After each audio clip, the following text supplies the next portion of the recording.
Last night, we had the so-called presidential debate. Of course, we had one president on one side, and we had a brain-dead criminal on the other side by the name of Joseph Biden. Complete disgrace. I don't know how you feel, but every time I see his Cheshire grin, it just makes me sick. I mean, the guy is a hollow shell. He's a moron. He's not very smart. He had to plagiarize other people's work because he isn't smart. He's done nothing in 47 years. They had him pump primed. They had juiced him up with some kind of drug to keep him semi-lucid for an hour and a half. And he lied through his teeth. You know, he said that I don't take money from foreign countries. No, he doesn't take it from foreign countries. It's laundered through Hunter. Okay, so that's a loophole. And now we have Hunter's former business partner, Bobulinski, coming forward and saying, yeah, Biden was in on it. He was the big guy.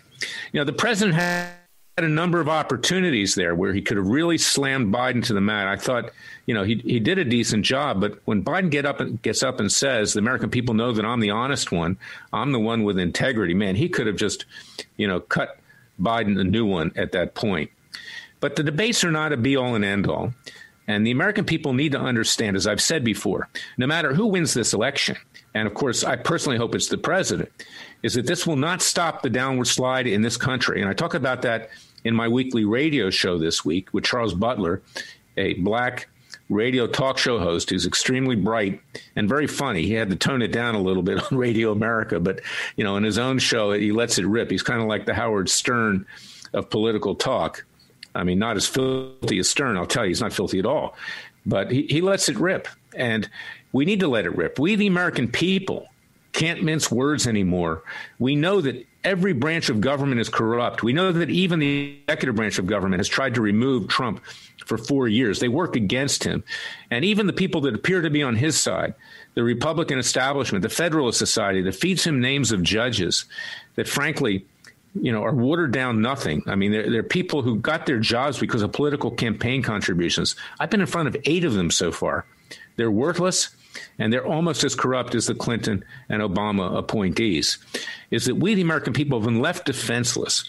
And that's why in my book, It Takes a Revolution, Forget the Scandal Industry, I say, turn off Hannity, turn off cable news, get up off the couch, join Freedom Watch's Justice League, sign up for our citizens class action, see if you qualify against the Chicons for all the damage they have done to this country.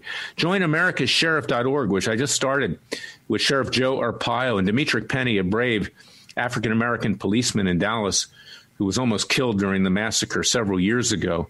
Join what we're doing. Make a difference. We, the American people, need to rise up. And you know, I didn't put it in my book, but when it comes out in the second edition, I'm going to add this. We need to form our own government. And let's take it back to Philadelphia. Let's squeeze the leftist corrupt criminals out of Philadelphia. No coincidence that Joe Biden effectively lives in Philadelphia. I mean, Wilmington, Delaware is just basically the cesspool of Philadelphia where toxic waste is dumped, for lack of a better word, and where you can incorporate your company at, you know, for better legal rates. But it's a terrible place, Wilmington. If you ever go there, it's just simply a dump. But this is the reality, is that we, the people, need to take our country back. We need to form a new government, and let's elect our own president. Let's have cabinet members that the president appoints. Let's get judges who are really neutral, who aren't, you know, basically the yes men of the people that put them in power. We need to start again. And that's what we did in 1776 when our founding fathers broke away from the British crown. And they said, when a form of government becomes so corrupt that you can't reason with it anymore, that we need to break the bonds that exist.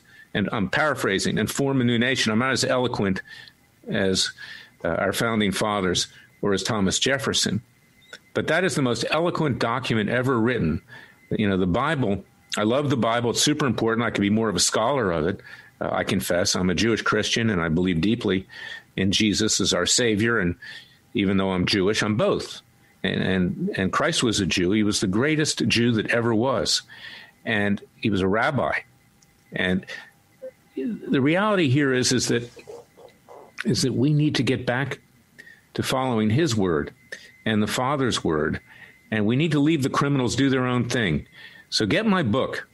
It Takes a Revolution, Forget the Scandal Industry. See how we can, like our founding fathers, create a new nation and deal with these criminals and make sure that they pay legally and peacefully for the crimes that they have committed against this country. And the one person that was willing to stand up to them, Donald Trump, is now hanging by a thread. And it is doubtful that he will win on November 3rd. A lot of people around me say I'm wrong, and I hope I'm wrong. I pray that I'm wrong. I pray every night that I hope I'm wrong. But let's get prepared, because, in fact, whoever wins on November 3rd, this country is going to go up in flames. The left will not allow the country to exist even under a Biden. They will seize control, and they wanted to turn it into a socialist and communist state. We cannot allow that. So that's my message for today. Go to freedomwatchusa.org and sign up for our Justice League. See if you qualify for our class actions against the Chi-Coms and others, social media. And join americasheriff.org. There's 2 S's in the middle of that name, americasheriff.org, which I formed with Sheriff Joe Arpaio to support and defend our police so they can defend us against these leftist barbarians. And pray to God that he will deliver us. Because, he's destroyed a lot of civilizations to start over again. Let's hope that ours is not one of them. If we act quickly with his grace, we can save this country. And it does not depend on who is our next president. It depends on you and me and your family. God bless you. I'll be back Monday with another special podcast. Listen to my weekend show, Special Prosecutor with Larry Klayman, that you can find at freedomwatchusa.org and on Freedom Watch's YouTube channel all over. And stay safe. And just remember, God's with us. Thank you for listening to me.